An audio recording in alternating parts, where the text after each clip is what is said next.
एक 52 साल पुराना फाइनेंशियल सिस्टम, और उसे अब सीधे सीधे चुनौती दी जा रही है।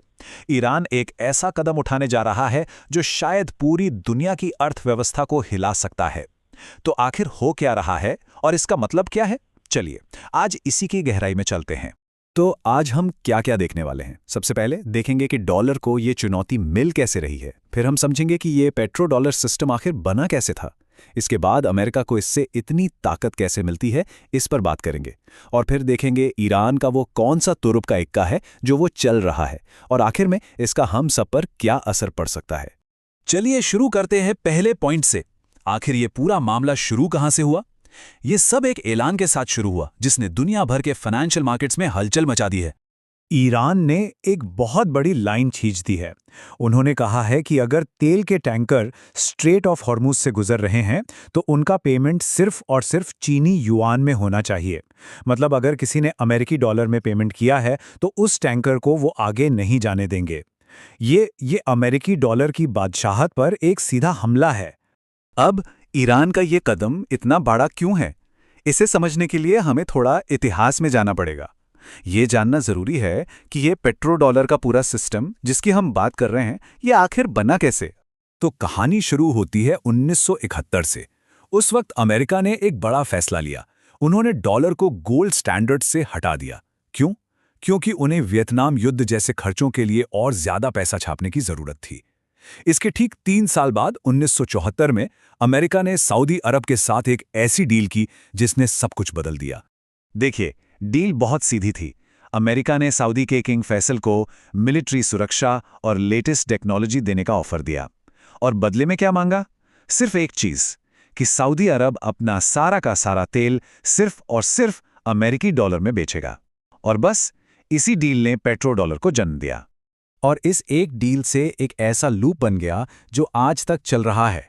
सोचिए, दुनिया के हर देश को तेल तो चाहिए ही, और तेल खरीदने के लिए उन्हें अमेरिकी डॉलर चाहिए।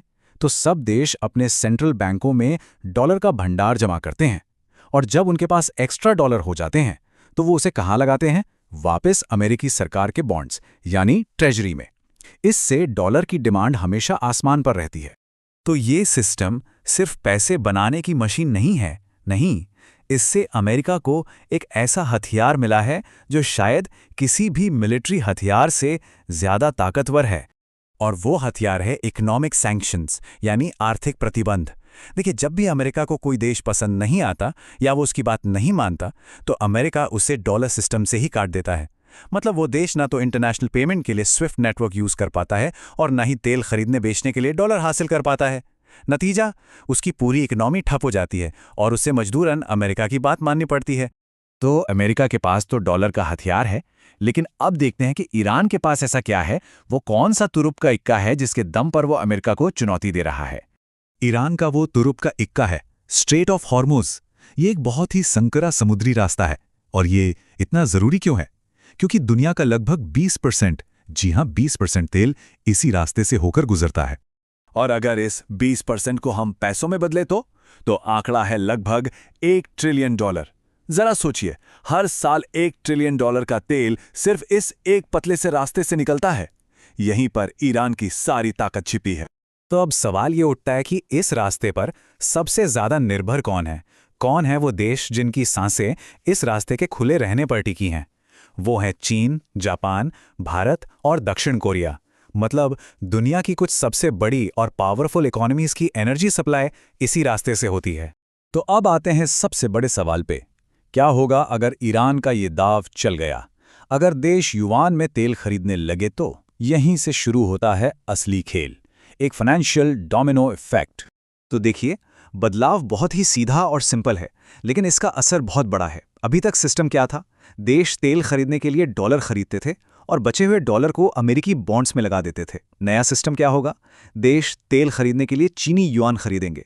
इसका मतलब उन्हें अब डॉलर जमा करने की जरूरत नहीं पड़ेगी, और जो पेट्रो डॉलर का पूरा साइकिल था वो टूट जाएगा। और यहीं पर कहानी और भी दिलचस्प हो जाती है। जो दो देश इस रास्ते से सबसे ज्यादा तेल खरीदते हैं, यानी जापान और चीन, वही दोनों अमेरिका के सबसे बड़े कर्जदारों में से हैं। जापान ने अमेरिका को करीब $1 ट्रिलियन का कर्ज दिया हुआ है, और चीन ने करीब $700 बिलियन का। तो ईरान का इशारा किस तरफ है? वो इन देशों से कह रहा है कि तेल के लिए युआन खरीदना शुरू करो। और युआन खरीदने के लिए पैसा कहाँ से आएगा? अमेरिकी ट्रेजरी बॉन्ड्स बेचकर। और अगर जापान और चीन जैसे बड़े देश अचानक से अमेरिकी बॉन्ड्स बेचना शुरू कर दें, तो अमेरिकी कर्ज पर ब्याज दरें तेजी से ऊपर चली जाएंगी। और ईरान का ये दाव अमेरिका के लिए एक बहुत ही खराब टाइमिंग पर आया है। क्यों? क्योंकि 2026 तक अमेरिका को अपना लगभग 8 से 9 ट्रिलियन डॉलर का पुराना कर्ज चुकाना है। और वो ये कैसे करेगा? नया कर्ज लेकर। इसे ही रीफाइनेंसिंग कहते हैं। तो सोचिए, जब अमेरिका ये 8-9 ट्रिलियन डॉलर का नया कर्ज बाजार से उठाने जाएगा, तो उसे ये बहुत ज़्यादा ब्याज दरों पर मिलेगा। इसका नतीजा ये होगा कि सिर्फ कर्ज पर ब्याज चुकाने का सालाना खर्च ही 1 ट्रिलियन डॉलर से ऊपर पहुंच सकता है। और ये पैसा सीधा अमेरिकी अर्थव्यवस्था पर एक बहुत बड़ा बोझ डालेगा। यही ईरान का असली निशाना है। तो ये अब सिर्फ जहाज़ों को रोकने या कूटनीति की बात नहीं रही। नहीं, एक फाइनेंशियल वॉर, एक आर्थिक युद्ध की घोषणा हो चुकी है। और अब सबसे बड़ा सवाल यही है कि इस जंग में जीतेगा कौन?